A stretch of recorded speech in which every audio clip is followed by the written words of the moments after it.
Yes champs, welcome to Eduswap the commerce crap. This is Ahmad and आज हम बात करने वाले हैं revisions chapter number first, twelfth accountancy, fundamental of partnership. Fundamental of partnership का chapter most important chapter है क्योंकि वो फर्स्ट चैप्टर है। इसके अंदर सारे जितने भी बेसिक कॉन्सेप्ट्स हैं पार्टनरशिप से रिलेटेड वो फंडामेंटल ऑफ पार्टनरशिप्स के अंदर कवर होते हैं। फंडामेंटल ऑफ पार्टनरशिप का जो चैप्टर है उसके हम कंप्लीट रिवीजन करेंगे, कॉन्सेप्चुअली सारी थ्योरी कवर करेंगे और सारा प्रैक्टिकल कॉन्सेप्ट्स को हम यहाँ पे कवर करेंगे। एक बार देख लेते हैं कि प्रैक्टिकल को पढ़ने का क्या प्रोसीजर होना चाहिए। जो हम पार्टनरशिप का चैप्टर्स को बोलते हैं कि उसमें बहुत सारे टॉपिक्स थे, उन टॉपिक्स को पढ़ने का क्या प्रोसीजर होना चाहिए, एक बार हम उसको यहाँ पे देख लेते हैं। फंडामेंटल ऑफ पार्टनरशिप को मैंने दो पार्ट में सेग्रेगेट करा हुआ है, एक है थ्योरी और एक है प्रैक्टिकल। ठीक है, थ्योरी के अंदर हमें क्या क्या कवर करना है। Meaning and feature of partnership, मतलब पार्टनरशिप का मीनिंग क्या होता है और उसके क्या फीचर्स होते हैं, एक नंबर के लिए इंपॉर्टेंट है ये। नेचर ऑफ पार्टनरशिप्स क्या होती है, ठीक है। Provision for partnership act, partnerships जब हम बनाते हैं तो उसके सारे rules and regulations partnership act के अंदर मेंशन होते हैं। तो कौन कौन से इंपॉर्टेंट प्रोविजंस हैं जो हमें यहाँ पे पढ़ने हैं। लाइबिलिटीज ऑफ ए पार्टनर्स, यानी कि जब कोई पार्टनरशिप बनाता है तो जो भी पार्टनर्स होते हैं उनकी लाइबिलिटीज क्या होगी। और चार्ज अगेंस्ट प्रॉफिट और एप्रोप्रिएशन ऑफ प्रॉफिट, ये प्रैक्टिकल कॉन्सेप्ट है पूरा हमारा। ठीक है, प्रैक्टिकल में हम क्या क्या पढ़ेंगे उसके लिए यहाँ पे है interest on partner loan, interest on capital, ठीक है, interest on drawing, partner salary, partners commission, general reserve और डिविजिबल प्रॉफिट। मतलब ये 7 एलिमेंट हैं जो हमें इस चैप्टर्स के अंदर पूरे पढ़ने हैं। ठीक है, इन 7 एलिमेंट्स को पढ़ने से पहले हमें इन 7 एलिमेंट की कैलकुलेशन आनी चाहिए प्रॉपर तरीके से। इसीलिए यहाँ पे मैंने क्या करा है कि ये 7 एलिमेंट्स को हमने यहाँ पे फर्स्ट रखा है कैलकुलेशंस में।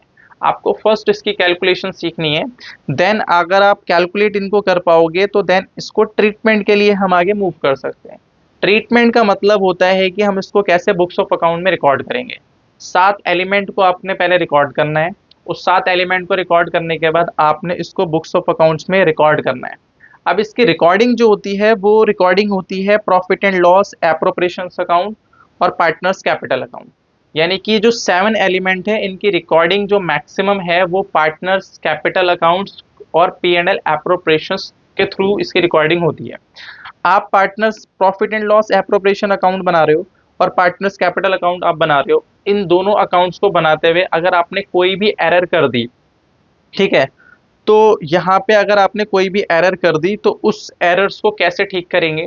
अगर आपने कोई एरर कर दी, पार्टनर्स कैपिटल में आपने कोई एरर कर दी, सैलरी आपने गलत डाल दी, ठीक है, इंटरेस्ट ऑन कैपिटल आपने गलत कैलकुलेट करा, या कैलकुलेट तो आपने सही करा पर उसकी रिकॉर्डिंग आपने गलत कर दी, प्रॉफिट गलत डिस्ट्रीब्यूट कर दिया, प्रॉफिट गलत रेशियो में आपने डिस्ट्रीब्यूट कर दिया, तो इन सारी की सारी एरर्स जो भी आप करते हो उसे हम एक एंट्री के थ्रू ठीक करते हैं, जिसको हम कहते हैं रेक्टिफाई थ्रू एंट्री। एक एंट्री हम पास करते हैं जिसे हम जर्नल एंट्री कहते हैं। उस एंट्री के थ्रू हम क्या करते हैं, एंट्री को रेक्टिफाई करते हैं, उसी को हम कहते हैं पास एडजस्टमेंट। पास एडजस्टमेंट का मतलब होता है कि पास्ट में अगर आपने कोई भी एरर कर दी है तो उसको एक एंट्री के थ्रू रेक्टिफाई करा जाता है, इसी को हम कहते हैं पास्ट एडजस्टमेंट। ठीक है, एक लास्ट टॉपिक जो इस चैप्टर का है वो है रिलेटेड टू डिविजिबल प्रॉफिट। जब कभी भी डिविजिबल प्रॉफिट पार्टनर्स में बांटा जाता है तो वो डिविजिबल प्रॉफिट अगर मिनिमम श्योरिटी के साथ बांटा जा रहा है कि भैया अगर हम क्या कहते हैं कि प्रॉफिट्स डिस्ट्रीब्यूट करेंगे पार्टनर्स को और किसी एक पार्टनर्स को हम श्योरिटी देते हैं कि इसको इतना मिनिमम प्रॉफिट्स मिलेगा ही मिलेगा एट एनी कॉस्ट, तो उसी को हम कहते हैं यहाँ पे divisible profit with minimum surety, called guarantee of profit. हम उसको गारंटी कर रहे हैं प्रॉफिट्स का कि आपको इतना प्रॉफिट तो मिलेगा, इससे कम आपको नहीं मिल सकता। तो ये अल्टीमेट जब प्रॉफिट डिस्ट्रीब्यूशंस की बात होती है कि पार्टनर्स को जब प्रॉफिट को डिस्ट्रीब्यूट करना होता है और उसका डिस्ट्रीब्यूशंस अगर मिनिमम श्योरिटी के साथ हो रहा है तो उस मिनिमम श्योरिटी ऑफ प्रॉफिट को हम कहते हैं गारंटी ऑफ प्रॉफिट। तो पूरा प्रोसीजर जो है फंडामेंटल ऑफ पार्टनरशिप का यही है। आपको 5 थ्योरी पढ़नी है, ठीक है, 5 पॉइंट थ्योरी के हैं और 7 पॉइंट हैं आपके कैलकुलेशंस के। कैलकुलेट आपको अच्छे से करना आना चाहिए, उसके बाद आपको इसे रिकॉर्ड करना अच्छे से आना चाहिए, पार्टनर्स कैपिटल अकाउंट और प्रॉफिट एंड लॉस एप्रोप्रिएशंस ना हो, जिसकी हम सारी बात करेंगे। ठीक है, तो स्टार्ट करते हैं सबसे पहले थ्योरी से। थ्योरी में हमने 5 चीजें बोली थी, पार्टनर्स 5 चीजें हमने बोली थी। सबसे पहले हमने बोला था meaning and features of partnership. तो यहाँ पे हम बात कर रहे हैं थ्योरी की, ठीक है। तो हम बात कर रहे हैं यहाँ पे पार्टनरशिप्स। पार्टनरशिप क्या होती है? बहुत सिंपल है। पार्टनरशिप का मतलब होता है कि जब दो या दो से ज्यादा पर्सन्स किसी भी बिजनेस को साथ में रन करते हैं, उसको हम कहते हैं पार्टनरशिप। अब सिर्फ ये कह देना कि सर दो या दो से ज्यादा पर्सन पार्टनरशिप को रन कर रहे हैं, पार्टनरशिप के बिजनेस को रन कर रहे हैं, तो वो पार्टनरशिप कहलाती है। बिल्कुल सही है, आप उसे पार्टनरशिप कह सकते हो। बट यहाँ पे पार्टनरशिप एक्ट ने एक डेफिनेशन दी है, उसके अकॉर्डिंग पार्टनरशिप का क्या मतलब होता है, और उसी के अंदर ही सारे फीचर मेंशंस हैं। तो यहाँ पे एक बार हम देखते हैं क्या यहाँ पे लिखा हुआ है। Partnership is the relation between persons. अब यहाँ पे बात हो रही है कि partnership related between persons who have agreed to share the profit of a business carried by all any of them acting for all. ठीक है, पार्टनरशिप एक रिलेशन है पर्सन का, ठीक है, who have agreed to share the profit of a business carried by on any of them acting for all. पहले हम बात करते हैं यहाँ पे पर्सन्स की। पार्टनरशिप अगर पर्सन से रिलेटेड पार्टनरशिप एक बिजनेस है जो रिलेशन बिटवीन पर्सन्स है, तो यहाँ पे ये जो पर्सन्स लिखा हुआ है, ये जो पर्सन्स हम यहाँ पे देख रहे हैं persons, what is the meaning of person? Person कह रहा है कि यहाँ पे पर्सन्स का मतलब है मिनिमम 2 पर्सन और मैक्सिमम है यहाँ पे 50%। यानी कि मैक्सिमम एक बिजनेस के अंदर जो कि पार्टनरशिप है उसमें मिनिमम जो पार्टनर्स हो सकते हैं वो 2 पार्टनर्स मिनिमम हो सकते हैं, तभी तो पर्सन्स होंगे। उसके बाद मैक्सिमम नंबर ऑफ पार्टनर्स यहाँ पे हैं 50। अगर आप 50 से ज्यादा किसी भी पार्टनरशिप के अंदर पार्टनर्स को रखते हो तो वो इलीगल मानी जाती है। अब यहाँ पे एक इंपॉर्टेंट बात क्या है वो थोड़ा ध्यान देना। पार्टनरशिप से रिलेटेड जितने भी रूल्स एंड रेगुलेशंस होते हैं वो पार्टनरशिप एक्ट के अंदर मेंशन होते हैं। पार्टनरशिप से रिलेटेड जितने भी रूल्स एंड रेगुलेशंस हैं, जितने भी बातें हैं, उन्हें हम कहते हैं प्रोविजंस ऑफ पार्टनरशिप। सारी की सारी बातें पार्टनरशिप एक्ट के अंदर लिखी हुई हैं, बट एक बात छोड़ के मैक्सिमम लिमिट जो पार्टनर्स की है यहाँ पे 50 की, वो पार्टनरशिप एक्ट के अंदर मेंशन नहीं है, वो मेंशन है कंपनीज एक्ट 2013। यानी कि पार्टनरशिप के बाद भी एक बिजनेस होता है जिसके रूल्स एंड रेगुलेशंस किसके अकॉर्डिंग होते हैं? कंपनीज एक्ट, जो हम कहते हैं ना कंपनीज। तो कंपनीज जो भी रेगुलेट करी जाती हैं उनके जो रूल्स एंड रेगुलेशंस होते हैं वो कंपनीज एक्ट 2013 के थ्रू हम पढ़ते हैं। यहाँ पे क्या हमें याद रखने की जरूरत है, जो मैक्सिमम लिमिट है पार्टनर्स की 50, वो मैक्सिमम लिमिट पार्टनरशिप एक्ट के अंदर नहीं मेंशन है, वो मेंशन कहाँ पे है? कंपनीज एक्ट 2013 के अंदर।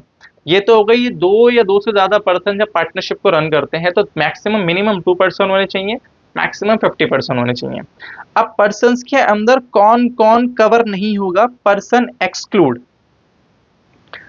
पर्सन एक्सक्लूड का क्या मतलब होता है? यहाँ पे कौन कौन से अंदर पर्सन पार्टनरशिप फॉर्म नहीं कर सकते? पर्सन एक्सक्लूड का मतलब होता है कौन कौन से पर्सन पार्टनरशिप को फॉर्म नहीं कर सकते। सबसे पहला है माइनर। माइनर आपको पता ही है, जो पर्सन्स, आप सारे माइनर्स हैं जो भी इस लेक्चर्स को देख रहे हैं। माइनर्स मतलब जिसकी एज लेस देन 18 ईयर्स है वो होता है माइनर्स, और माइनर्स कभी भी पार्टनरशिप को फॉर्म नहीं कर सकते।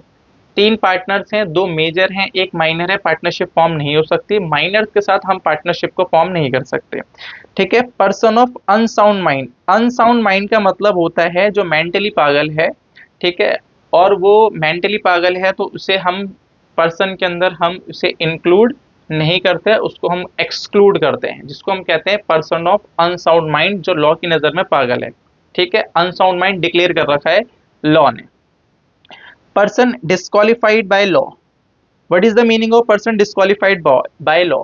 बहुत सारे पर्सन होते हैं जो डिफॉल्ट कर देते हैं या कुछ क्रिमिनल एक्टिविटीज के अंदर इन्वॉल्व होते हैं, लॉ उन्हें मना कर देता है कि ये पर्सन जो है स्पेसिफाइड पर्सन, ये किसी भी कॉन्ट्रैक्ट के लिए एलिजिबल नहीं है, मतलब ये कोई एग्रीमेंट नहीं कर सकते, ये किसी के साथ पार्टनरशिप फॉर्म नहीं कर सकते। उन्हीं को हम कहते हैं पर्सन डिस्क्वालिफाइड बाय लॉ। जिन्होंने बैंक के साथ डिफॉल्ट कर दिया या जो कोई जेल में है, ठीक है, किन्होंने क्रिमिनल एक्टिविटीज कर दी, उन सारे पर्सन को हम कहते हैं पर्सन डिस्क्वालिफाइड बाय लॉ। तो यहाँ पे 2 इंपॉर्टेंट बात है कि मिनिमम और मैक्सिमम पार्टनर्स, पर्सन्स के अंदर से हमें मिनिमम और मैक्सिमम पार्टनर्स मिलते हैं।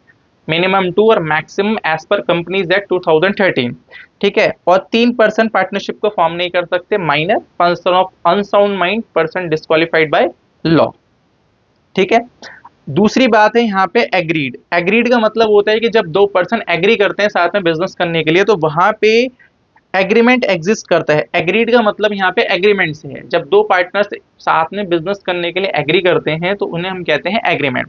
अब एग्रीमेंट क्या होता है? जब एक पर्सन किसी दूसरे पर्सन को ऑफर देता है किसी भी काम करने की और वो ऑफर एक्सेप्ट हो जाती है तो उसको हम कहते हैं एग्रीमेंट।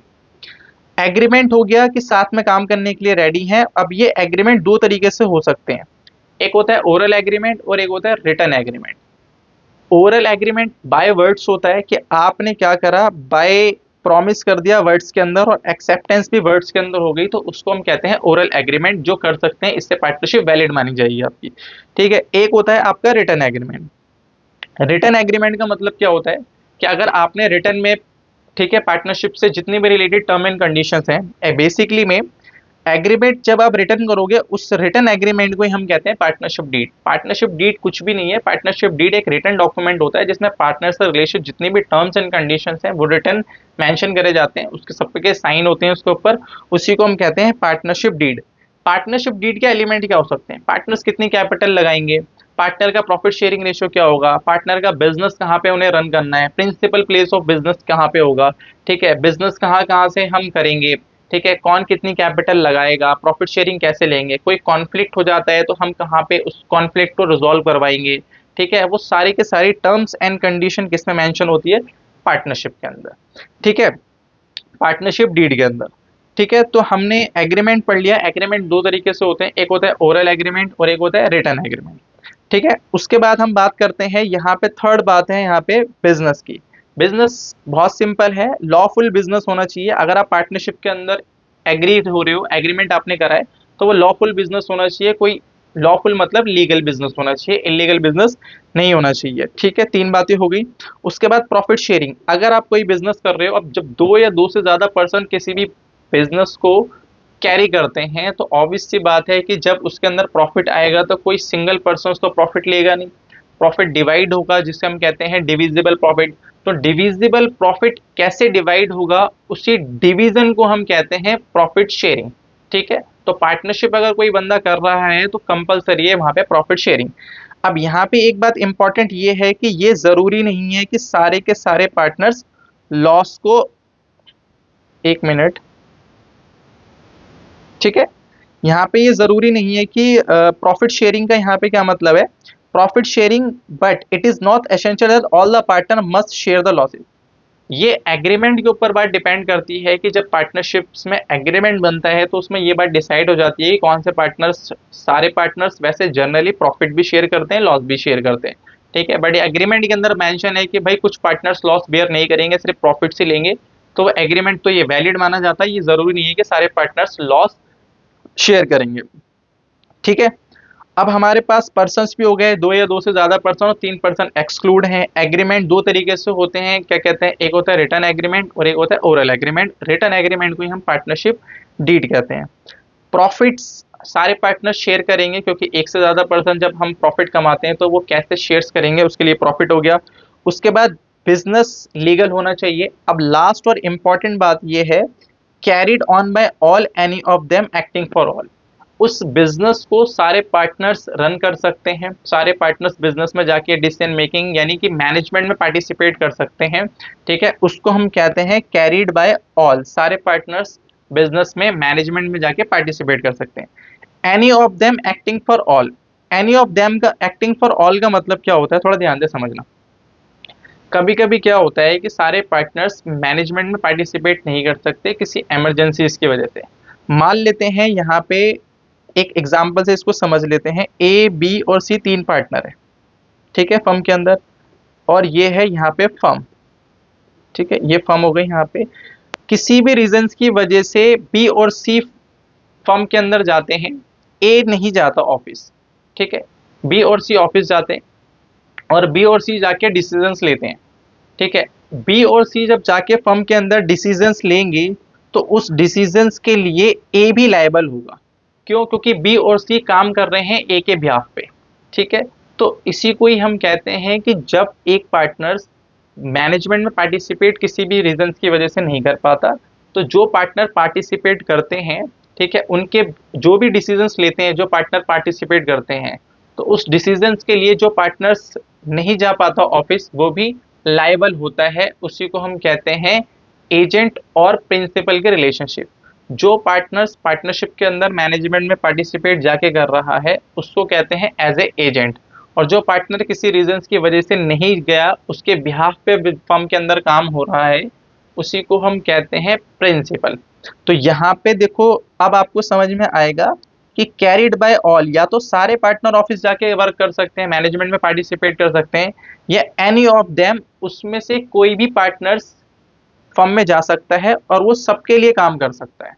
तो लास्ट और इंपॉर्टेंट लाइन यहाँ पे ये है कि एज ए एजेंट क्या होता है, ही रिप्रेजेंट करता है अदर पार्टनर्स को, यानी कि जो पार्टनर्स ऑफिस नहीं गया उसको रिप्रेजेंट कर रहा है, एंड देयर बाय इसलिए bind them through his act, यानी कि जो भी पार्टनर्स फर्म के अंदर जा रहा है, जो भी काम कर रहा है, उसके लिए वो पार्टनर्स लायबल होंगे जो ऑफिस नहीं गए। ठीक है, as a principal he is bound, जो ऑफिस नहीं गया वो बाउंड है, मतलब वो लायबल है बाय द एक्ट जो कि अदर पार्टनर्स ने करे। जो भी अदर पार्टनर ने डिसीजन लिया है, जो पार्टनर ऑफिस नहीं गया, वो एज ए प्रिंसिपल वो भी लायबल होगा उस डिसीजन के लिए। ठीक है, अब आगे बढ़ते हैं हम यहाँ पे। पार्टनर्स और बिजनेस, जो भी बिजनेस के अंदर जो भी पैसा लगाते हैं उन्हें हम पार्टनर्स कहते हैं, और बिजनेस के अंदर जो भी पैसा लगता है उसे हम बिजनेस कहते हैं।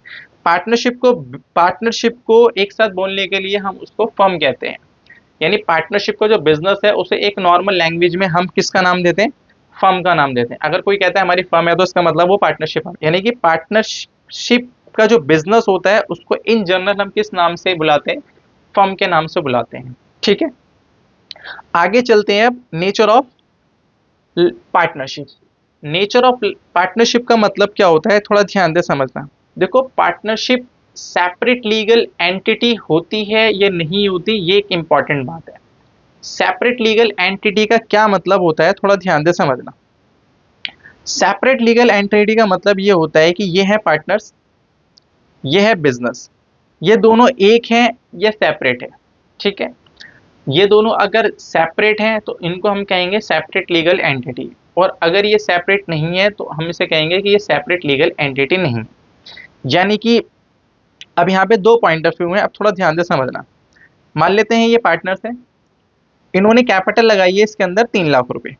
ठीक है, ये बिजनेस में 3 लाख रुपए लगे हुए हैं, और यहां से फर्म बिजनेस ने 4 लाख रुपए का लोन ले लिया।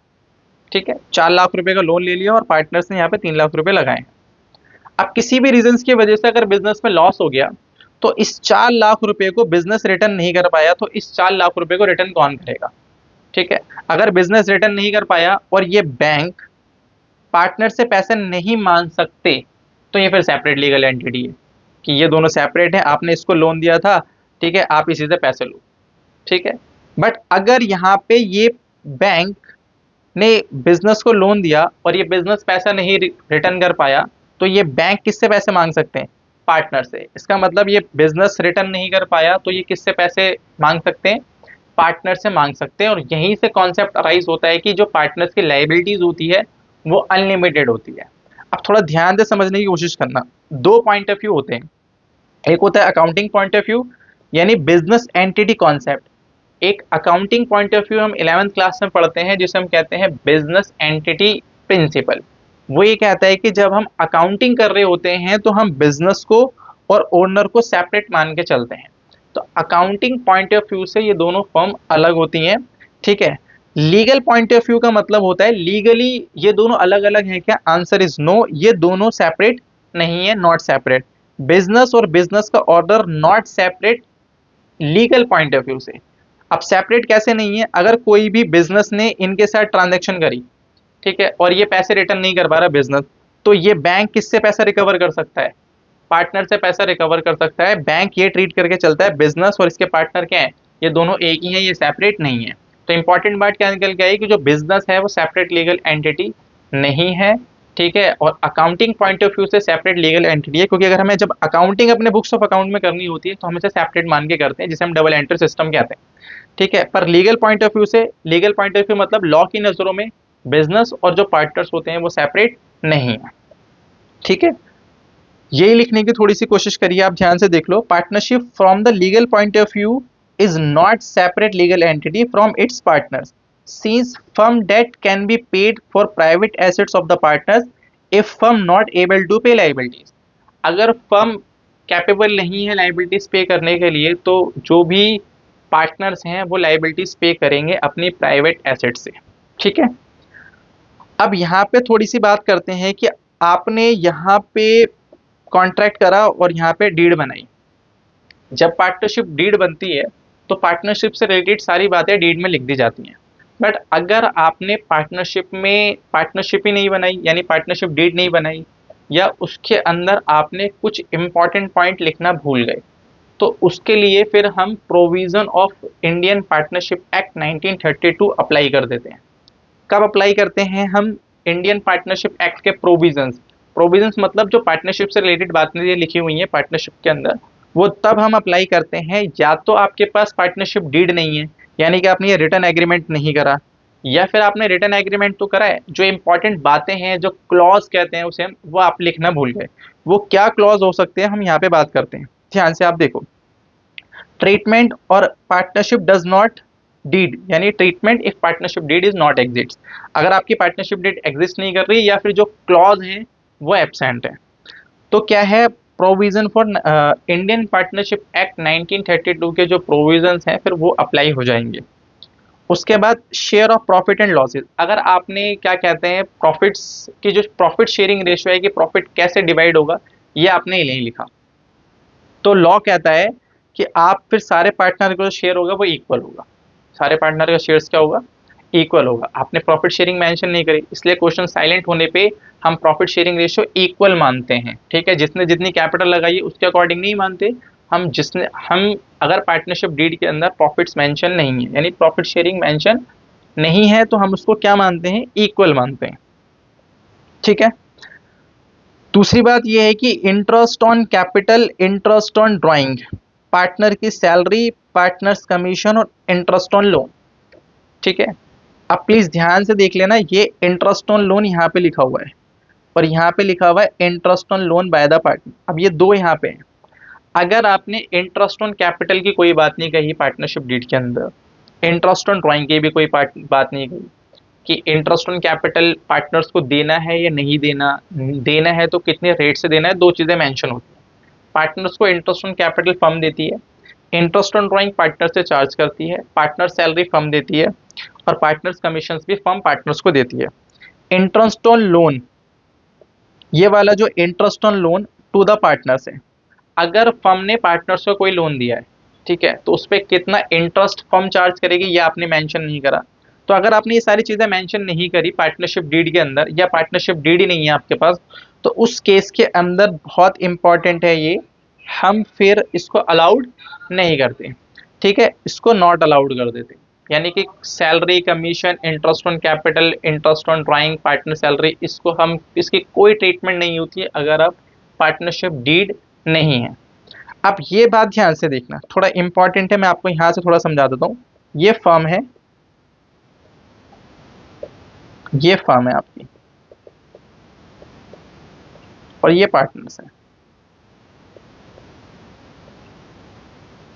ये वाला जो आपको लोन दिख रहा है लोन टू पार्टनर, यानी कि ये फर्म ने लोन दिया है, ऐसे ये लोन ऐसे जा रहा है, ये वाला लोन है, यानी फर्म ने पार्टनर्स को लोन दिया है।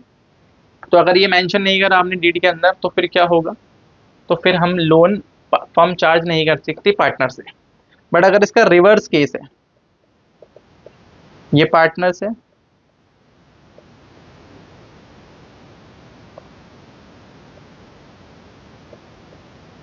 ये पार्टनर्स है, और यहां पे लोन पार्टनर्स ने फर्म को दिया है और पार्टनरशिप डीड में कुछ भी मेंशन नहीं है। इस केस के अंदर मोस्ट इंपॉर्टेंट है कि हम पार्टनर्स को इंटरेस्ट देंगे 6%। कितना परसेंट इंटरेस्ट देंगे? 6%। पार्टनर्स ने कोई फर्म को लोन दिया है तो उसको कितना इंटरेस्ट देंगे हम? 6%। बट फर्म ने अगर पार्टनर को लोन दिया है और पार्टनरशिप डीड नहीं है तो कोई इंटरेस्ट चार्ज नहीं करा जाएगा पार्टनर से। ठीक हो गई यहाँ तक बात? अब कुछ इंपॉर्टेंट प्रोविजंस हैं पार्टनरशिप एक्ट के, वो वन बाय वन पढ़ लेते हैं, और ये 5 इंपॉर्टेंट है और ये एमसीक्यूज के लिए इंपॉर्टेंट है। ठीक है, अब थोड़ा ध्यान से देखना क्या है, ये हम पहले ही पढ़ चुके हैं। अगर हमने ये देखा है कि पार्टनरशिप के अंदर, जब हमने लास्ट टाइम अभी पार्टनरशिप की डेफिनेशन पढ़ी थी, तो 3 पार्टनर्स थे, 3 पर्सन ऐसे थे जिसे हमने एक्सक्लूड करा था, एक minor, person of unsound mind, person disqualified by law. Minor partnership को बना नहीं सकता, पर यहाँ पे एक इंपॉर्टेंट बात लिखी हुई है, आप ध्यान से देखो। पार्टनर्स अगर एग्री कर रहे हैं तो minor can be admitted for the benefit of partnership. अगर पार्टनर्स एग्री कर रहे हैं तो पार्टनरशिप के अंदर माइनर एडमिशन ले सकता है for the benefit of partnership. For the benefit of partnership का मतलब होता है कि जो माइनर आएगा वो सिर्फ प्रॉफिट शेयर करेगा, लॉस शेयर नहीं करेगा।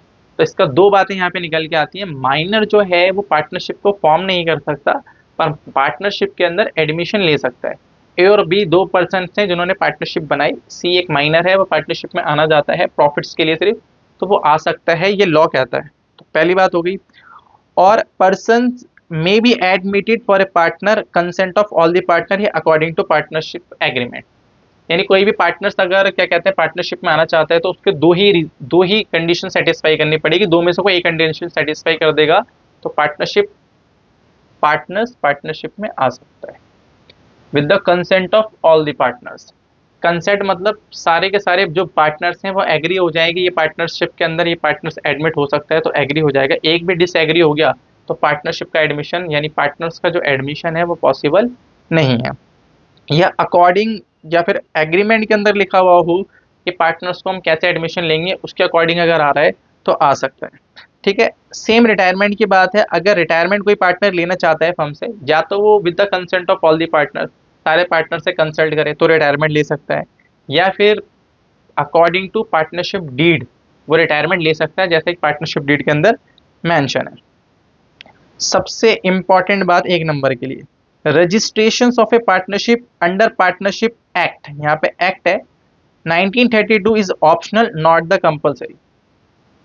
अगर आपने पार्टनरशिप बनाई तो पार्टनरशिप का जो रजिस्ट्रेशन है वो लॉ के अंदर होता है, इंडियन पार्टनरशिप 1932 के अंदर। वो रजिस्ट्रेशन कंपलसरी है या ऑप्शनल है? आंसर इज ऑप्शनल है। ठीक है, कंपलसरी नहीं है। हाँ, रजिस्ट्रेशन के अलग बेनिफिट होते हैं और रजिस्ट्रेशन ना कराने के अलग लॉसेस होते हैं, बट यहाँ पे सिर्फ ये है कि कंपलसरी है या ऑप्शनल है। यहाँ पे हम मानेंगे नहीं, लॉ कहता है ये कि ये पार्टनरशिप को रजिस्ट्रेशन करवाना ऑप्शनल है, कंपलसरी नहीं है। लास्ट बात, अनलेस अदरवाइज एग्रीड, अगर पार्टनर्स ने कोई चीज डिसाइड नहीं करी है, ठीक है, पार्टनरशिप के अंदर, पार्टनरशिप डीड के अंदर एक फर्म डिसॉल्व हो जाएगी with the death of A partner. अगर पार्टनरशिप के अंदर कोई भी डीड के अंदर कोई भी चीज मेंशन नहीं है कि पार्टनरशिप को हमें कैसे रन करना है, अगर किसी पार्टनर की डेथ हो जाएगी, तो अगर एब्सेंस है ये वाला क्लॉज कि किसी के डेथ पे हम पार्टनरशिप को कंटिन्यू करेंगे या नहीं करेंगे, तो उस केस के अंदर अगर किसी भी पार्टनर्स की डेथ हो जाती है तो पार्टनरशिप वहीं डिसॉल्व हो जाएगी। डिसॉल्व होने का मतलब पार्टनरशिप वहां पे बंद हो जाएगी। ठीक है, मान लेते हैं जैसे कि ए और बी 2 पार्टनर है, 3 पार्टनर है, सी की डेथ हो गई, ए और बी ने कोई डिसाइड नहीं करा था कि सी के किसी की भी डेथ के बाद हम क्या करेंगे, तो उस केस के अंदर पार्टनरशिप यहाँ पे क्या हो जाएगी, डिसॉल्व हो जाएगी। ठीक है, ये बात हो गई हमारी पार्टनरशिप से रिलेटेड प्रोविजंस। अब हमें नेक्स्ट बात हमें करनी है लाइबिलिटीज ऑफ ए पार्टनर्स। ठीक है, लाइबिलिटीज ऑफ ए पार्टनर्स, अभी हमने पीछे जब हमने लीगल पॉइंट ऑफ व्यू पढ़ा था तो हमने ये बात करी थी कि पार्टनरशिप से रिलेटेड जो भी बातें होती हैं वो पार्टनरशिप एक्ट के अंदर मेंशन होती हैं, और पार्टनरशिप एक्ट हमें ये बताता है कि पार्टनर्स और फर्म ये सेपरेट लीगल एंटिटी नहीं है, जिसकी वजह से पार्टनर्स की जो लाइबिलिटीज होती है वो अनलिमिटेड लाइबिलिटीज होती है। तो पहला आंसर तो यही है कि जो पार्टनर्स की लाइबिलिटीज होती है वो अनलिमिटेड होती है। ठीक है, दूसरी बात, 2 एडिशनल लाइबिलिटीज होती हैं और ये इंपॉर्टेंट लाइबिलिटीज है। वो क्या होती है, ध्यान से सुनना जरा। ये पार्टनर्स हैं और ये फर्म है, यानी कि इन्होंने इसमें पैसा लगा रखा है। ठीक है बात, ओके। एक पार्टनर है, उसने क्या करा, सेम बिजनेस खोल लिया अपना, यानी सिमिलर बिजनेस, जो फर्म का बिजनेस है उन्होंने अपना सिमिलर बिजनेस खोल लिया, तो फर्म के साथ कंपटीशन हो गया, फर्म के साथ क्या हो गया, कंपटीशन हो गया। तो ये जो सिमिलर बिजनेस है इनने से क्या कमाया, प्रॉफिट कमाया। तो जो भी जिस पार्टनर्स ने कंपटीशन करा है फर्म के साथ, यानी कि ये पार्टनर इस फर्म में भी है, ये पार्टनर अपना बिजनेस भी खोल के बैठ गया, तो एज पर लॉ क्या होता है, जो भी प्रॉफिट ये कमाता है किससे, कॉम्पिटिटिव फर्म से, यानी कि जो भी फायदा इसको इस बिजनेस में मिल रहा है फर्म की वजह से, वो सारा का सारा प्रॉफिट किसको देगा, वो फर्म को देगा, और फर्म फिर सारे पार्टनर्स में इसको डिस्ट्रीब्यूट करेगी। ये लाइबिलिटीज है पार्टनर्स की। जो भी प्रॉफिट वो यहाँ से अर्न कर रहा है, इसके ऊपर जिम्मेदारी है कि वो प्रॉफिट किसको दे, वो फर्म को दे। ये बात है, यानी कि अगर आपने कोई पार्टनर्स ने बिजनेस करा है और उस बिजनेस में एक और बिजनेस उसने कॉम्पिटिटिव खोल लिया पार्टनर्स ने, तो उस पार्टनर्स को जो भी प्रॉफिट वो सिमिलर बिजनेस से अर्न कर रहा है, वो सारा का सारा प्रॉफिट किसको देना पड़ेगा, फर्म को देना पड़ेगा, पहली बात। दूसरी बात, यहाँ पे क्या हो रहा है कि यहाँ पे एक पार्टनर्स है और उसने यूज करा है फर्म का नाम और बिजनेस कनेक्शन और प्रॉपर्टीज। फर्म का नाम यूज करके आप पैसे कमा रहे हो अलग से, फर्म बिजनेस कनेक्शन से आप अपने पैसे कमा रहे हो अलग से, या फर्म की प्रॉपर्टी यानी कि फर्म के पैसे यूज करके आप पैसे कमा रहे हो, मतलब प्रॉफिट कमा रहे हो। तो जो भी प्रॉफिट आप इससे कमाओगे, वो सारा का सारा प्रॉफिट्स आपको देना पड़ेगा, ठीक है, उसे हम कहते हैं लायबिलिटी। क्वेश्चन यहाँ पे क्या है, एक ध्यान से सुनो। मान लो एक पार्टनर से, ये जो पार्टनर आपको दिख रहा है, इसने फर्म के यूज करे, यूज 50,000 और अर्न 10,000। यानी कि अगर आप ध्यान से देखोगे, 50,000 रुपये फर्म के यूज करे और 10,000 रुपये इस पार्टनर ने कमाए, तो फर्म को कितने पैसे देगा, 50,000 तो यही वाले देगा, और 10,000 रुपये जो एक्स्ट्रा कमाए हैं फर्म के पैसे यूज करके, तो वो 10,000 रुपये भी देगा। अब यहाँ पे कॉन्सेप्ट ये है कि यहाँ पे अगर फर्म को से 50,000 यूज करे और इस 50,000 में लॉस हो गया 10,000 रुपये का, तो फर्म को कितने रिटर्न करेगा, 40,000 या 50,000। इस केस में लॉ कहता है कि सिर्फ और सिर्फ प्रॉफिट आप फर्म को दोगे, कोई लॉस हो गया तो उतने ही पैसा आपको फर्म को दोगे जितना हमने यूज करें। इसका मतलब क्या है, यहाँ पे आपने 50,000 यूज करे, 10,000 आपका लॉस हो गया, तो आपके पास 40,000 बचे होंगे, बट आपको यहाँ पे रिटर्न करने हैं 50,000 रुपीज, क्योंकि आपने कोई प्रॉफिट अर्न नहीं करा। अगर आप कोई प्रॉफिट अर्न करते हो बिजनेस के पैसों से, बिजनेस के कनेक्शन से या बिजनेस के नेम से, तो आपको वो प्रॉफिट्स फर्म को देना पड़ेगा। तो यही यहाँ पे थोड़ा सा लिखने की कोशिश करिए, आप ध्यान से देखो। A partners carries on a business in the competition with the firm and profit from it, the profit from such businesses shall be paid to the firm। ये ऊपर वाला केस है, जो भी प्रॉफिट वो कमाएगा वो फर्म को दे देगा।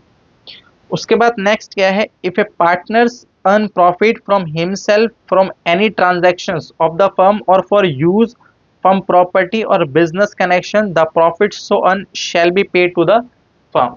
यानी कि बिजनेस फर्म से, बिजनेस कनेक्शन से या फर्म्स प्रॉपर्टी से जो भी वो पैसे कमाएगा, वो सारे के सारे पैसे फर्म को देने पड़ेंगे, एक्सेप्ट अगर बिजनेस का पैसा कोई यूज करा और उसके अंदर कोई लॉस आ गया, तो वो लॉस माइनस करके पैसे नहीं देगा, प्रॉफिट होगा तो वो फर्म को देगा सारे पैसे, और अगर लॉस हो गया तो वो फर्म को पैसे उतने देगा जितने पैसे उसने फर्म से यूज करने के लिए निकाले हैं। ठीक है, यहाँ तक हमारी थ्योरी थी, जो कि वैसे तो ज़्यादा आती नहीं है लिखने के लिए, ठीक है, राइट करने के लिए। एक नंबर के अंदर क्वेश्चन आते हैं, असर्शन रीजन के अंदर क्वेश्चन आ सकते हैं। अब जो हमारा टॉपिक शुरू हो रहा है थ्योरी का, वो है practical base, charge against profit और एप्रोप्रिएशन ऑफ प्रॉफिट। ये हम डिस्कस करेंगे कैलकुलेशन से पहले। चार्ज अगेंस्ट प्रॉफिट क्या होता है और एप्रोप्रिएशन ऑफ प्रॉफिट क्या होता है, फिर एप्रोप्रिएशन के एलिमेंट की हम सारी की सारी बात करेंगे। ठीक है, मिलते हैं हम नेक्स्ट क्लास के अंदर। ठीक है, थैंक यू सो मच।